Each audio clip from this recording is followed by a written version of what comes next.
रामकृष्ण हरी मित्रांनो, तुमच्या सर्वांचं स्वागत आहे आपल्या नवीन ब्लॉगमध्ये. आणि मित्रांनो इथं गोट्यावरती आलो आत्ता आपण, तुम्हाला एक दाखवतो थांबा. हा बघा मित्रांनो, गोट्यावरती काम चालू आहे इथं मित्रांनो. इथं दगड फोडतात इथे.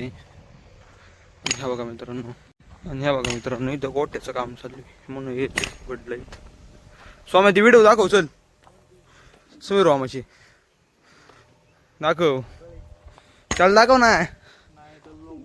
मित्रांनो आपण आता चाललेलो आहे प्लेंट वरती पाण्याच्या बाटल्या आणायला. मित्रांनो गमलेली आहे सगळी बघा बसून काम करून करून. मित्रांनो तर त्यांना झाला रिफ्रेशमेंट म्हणून पाण्याच्या बाटल्याच घेऊन चाललोय आपण. ताण लागली म्हणून चला. मित्रांनो आपण आता चाललेलो आहे बाहेर, जरा हे आणायचं होतं, जरा काम होतं थोडं म्हणून मित्रांनो गाडी घेऊन चाललो. चला जाऊन येतो. मला किती काय माहिती आहे बघा, मागे हे नाही ते सपोर्ट असतोय तो पडाई तोडायला. आता पण जाऊ दे, आता काय हे आहे तसंच घेऊन जाऊ. चला हळू ये मित्रांनो. आपलं ना मोजून 10 ते 15 मिनिटाचं काम होतं, पण आम्ही त्याच्यासाठी आहे का 1.5-2 तास गाव फिरलेलो आहे अख्खं. आणि आता मित्रांनो कुठं घरी चाललेलो आहे. हे पण सोमसमोर असते हा जेवण सोमसमोर असतात. काय काय